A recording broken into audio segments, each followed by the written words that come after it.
नमस्कार, मैं हूं आपके साथ अंजना शर्मा और आप देख रहे हैं भारत का सबसे तेज न्यूज चैनल जी भारत न्यूज। चलिए शुरुआत करते हैं इस वक्त की बड़ी खबर से। समझे तो फिर बुलडोजर की भाषा में ना समझे तो फिर बुलडोजर की भाषा ना समझे तो फिर बुलडोजर। देखिए भावनाओं का क्रम बंद कीजिए। आप बहुत प्यार से सुन रहे हैं, इससे बड़ा कोई इनाम कोई पुरस्कार कोई हो नहीं सकता। के ये गुंडे और तमंचे पिंडी के सौदागर बनकर बैठे हैं आतंकों की मंडी के। पहले इनको संविधान की परिभाषा में समझा दो, ना समझे तो फिर बुलडोजर की भाषा में समझा दो। बंदूकों की गोली का उत्तर सद्भाव नहीं होता, हत्यारों के लिए अहिंसा का प्रस्ताव नहीं होता। कोई विषधर कभी शांति के बीज नहीं बो सकता है और भेड़िया शाकाहारी कभी नहीं हो सकता है और भेड़िया शाकाहारी ने कभी समर्पण नहीं किया। ये केवल कुचला जाता है, दूसरी राह नहीं होती। संकल्पों के निर्णय को जग की परवाह नहीं होती। जिस दिन भारत आतंकों पर पूर्ण विजय पा जाएगा, उस दिन पाकिस्तान हमारे चरणों में आ जाएगा। उस दिन पाकिस्तान हमारे चरणों में आ जाएगा। भारत ने हर समझौते का आदी बनना छोड़ दिया।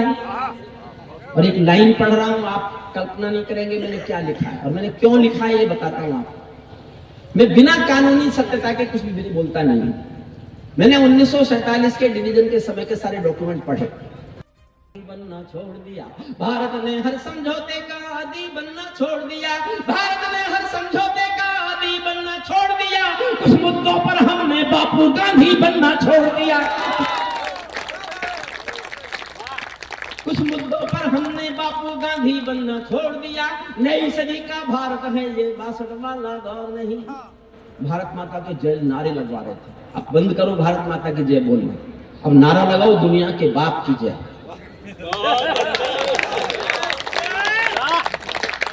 कैसे बदलता है देश सुनेंगे। पश्चिम का बड़ा नेता आता था और वो गांधी की समाधि पर जाता था, तो गांधी की समाधि पर सुरक्षा के नाम पर जासूसी कुत्ते घुमाए जाते थे।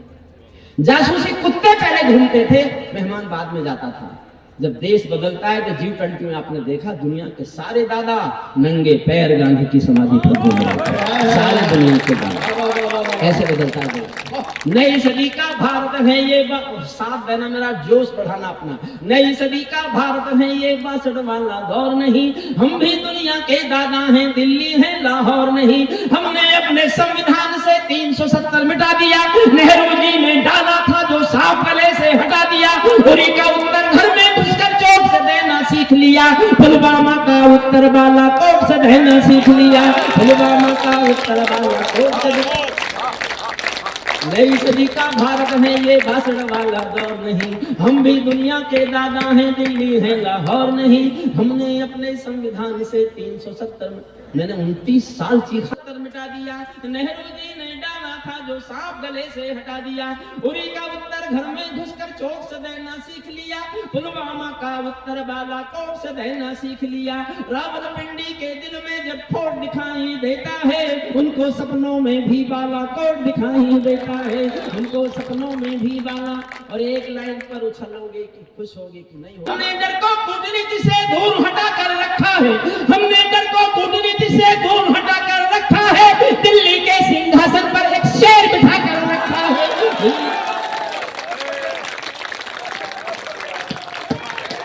बिठा कर रखा है। भारत की संसद ने कस्में खा खा कर स्वीकारा है। पाकिस्तानी कब्जे वाला सब कश्मीर हमारा है। दिल्ली के सिंहासन से ये निर्णय जाने वाला है। पाकिस्तानी कब्जे वाला वापस आने वाला है। पाकिस्तानी कब्जे। देखिए मुझे 5 मिनट और दीजिए। वो विधवा पूरी दुनिया का बोझा सर ले सकती है। पूरे संसार में किसी शायद दूध उतरवाया हो बूढ़ी माँ के दामन में। वो विधवा पूरी दुनिया का बोझा सर ले सकती है। वो विधवा पूरी दुनिया का बोझा सर ले सकती है, जो अपने पति की अर्थी को भी कंधा दे सकती है। मैं ऐसी हर देवी के चरणों में शीश झुकाता हूँ। मैं ऐसी हर देवी के चरणों में शीश झुकाता हूँ। इसीलिए मैं कविता को हथियार बना कर गाता हूँ। इसीलिए मैं कविता को हथियार बना कर गाता हूँ। जिन बेटों ने पर्वत काटे हैं अपने नाखूनों से, 6 लाइन सैनिक के शौर्य पर बोलता। मेरा एक छोटा भाई अशोक चारण से बहुत बढ़िया बात कही। काटे हैं अपने नाखूनों से, उनकी कोई मांग नहीं है दिल्ली के कानूनों से। जो सैनिक सीमा रेखा पर धुतारा बन जाता है, उस कुर्बानी के दीपक से सूरज भी शर्माता है। गरम दहानों पर तोपों के जो सीने अड़ जाते हैं, उनकी गाथा लिखने को अंबर छोटे पड़ जाते हैं। उनके लिए हिमालय कंधा देने को उड़ जाता है, उनके लिए हिमालय कंधा देने को उड़ जाता है, उनके लिए हिमालय कंधा देने को झुक जाता है। उनका बाप और सागरों की गर्जन का बादल भी झुक जाता है। उस सैनिक के शव का दर्शन तीर्थ जैसा होता है, चित्र शहीदों का मंदिर की मूर्त जैसा होता है। चित्र शहीदों का अंतिम 8 लाइन और सुन लीजिए बस। क्या ये देश उन्हीं का है जो सीमा पर मर जाते हैं। अंतिम 10 लाइन, आखिर की 1 लाइन मैंने अपने नेताओं पर मर जाते हैं। क्या ये देश उन्हीं का है जो सीमा पर मर जाते हैं। अब क्या ये देश उन्हीं का है जो सीमा पर मर जाते हैं, और लहू का टीका अपना सरहद पर कर जाते हैं। ऐसे कोई युद्ध वतन को सबको लड़ना पड़ता है, संकट की घड़ियों में सबको सैनिक बनना पड़ता है। जो भी कौम वतन की खातिर मरने को तैयार नहीं, उसकी संतति को आजादी जीने का अधिकार नहीं, उसकी संतति को आजादी जीने का अधिकार नहीं। क्या ये लेकिन 50 साल में पहली बार मुझे अवसर मिला आपके बीच आने का, इसके लिए मैं पंकज का आभार भी मानता हूँ। हुजूर किधर देख रहे हैं बाप, वो नहीं आई आज, अब सिर्फ मुझे देखो। मैं भी कभी बहुत सुंदर था। एक छोटी कहानी सुनाता हूँ आपको, बहुत आप अभी पंकज के मुंह से निकले नहीं, पहले वहां से आपको निकालता। 1 मिनट की एक कहानी है। एक बाप बेटी जा रहे थे किसी रास्ते पर, तो उनको तेज बाढ़ का पानी मिला रास्ते में। दोनों डर गए, कैसे पार करेंगे, तेज बाढ़ का पानी बह रहा है। तो पिता ने हिम्मत करके कहा कि बेटी तुम डरो मत, मेरा हाथ पकड़ लो, हम बाढ़ के पानी से निकलेंगे। बेटी ने छुपते ही कहा पापा मैं आपका हाथ नहीं पकड़ूंगी, आप मेरा हाथ पकड़ लो। पिता ने तुरंत कहा क्या फर्क पड़ता है, तुमने मेरा हाथ पकड़ा या मैंने तुम्हारा हाथ पकड़ा, क्या फर्क पड़ता है, अब समझ जाओ तो ही तालियां उठाना।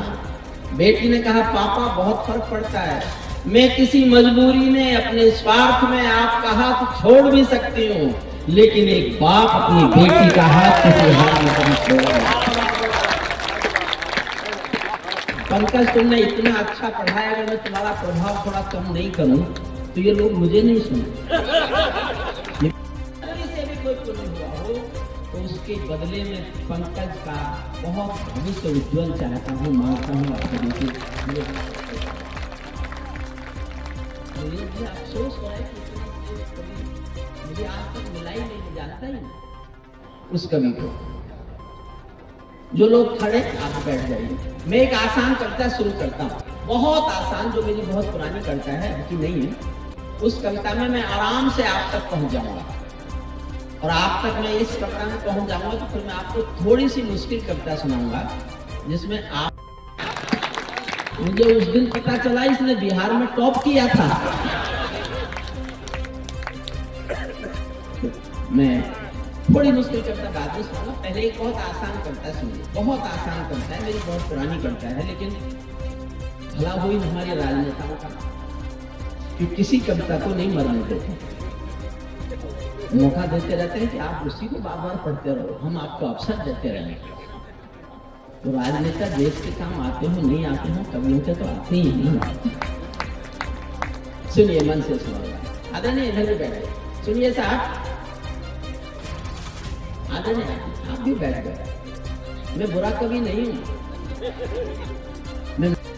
मुझे अभी परसों लखनऊ में सम्मान दिया, आचमन नाम का एक सम्मान है। एक बात और बोला, मैं आपके सामने दिल से बोल रहा हूँ, ये जो मेरी प्रसिद्धि है ना, ये जीवन भर सिद्धि के लिए तरसती रही है, तरसती है जिंदगी भर प्रसिद्धि।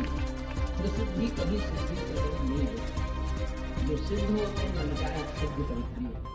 कितने श्रेष्ठ मनोभाव से उन्होंने आपको कविता से जोड़ा, और ऐसा अंचल में सेक्शन का कभी आपने आपकी चर्चा की, तो मैं आशा करता हूँ मेरी सहज की चर्चा पहले सुनेंगे, तो जरूर नहीं मन का भी कर लेगा। हमने तो मौका छोड़े, इसलिए हम ये बोल रहे हैं।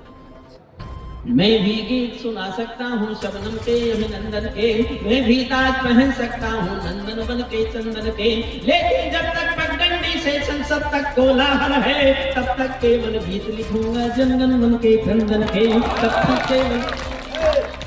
सैल्यूट करता हूँ आपको, सचमुच आप कितने अच्छे श्रोता हैं। मैं इसलिए नहीं कह रहा हूँ कि मुझे भी आपकी सहानुभूति चाहिए, सहानुभूति के लिए नहीं बोल रहा, दिल से बोल रहा हूँ, बोल के नहीं जाऊंगा तो। इस वीडियो में बस इतना ही। जल्द मिलते हैं अगली खबर के साथ अगली वीडियो में। तब तक के लिए नमस्कार। यदि आप हमारे चैनल को YouTube के माध्यम से देख रहे हैं तो चैनल को सब्सक्राइब करें, बेल आइकन प्रेस करना ना भूलें, वीडियो को लाइक कमेंट शेयर जरूर करें। यदि हमारी वीडियो को आप Facebook पर देख रहे हैं तो हमारे Facebook पेज को फॉलो जरूर करें। अगली वीडियो देखने के लिए आप देखते रहें जी भारत न्यूज चैनल को देखने के लिए आपका बहुत बहुत धन्यवाद।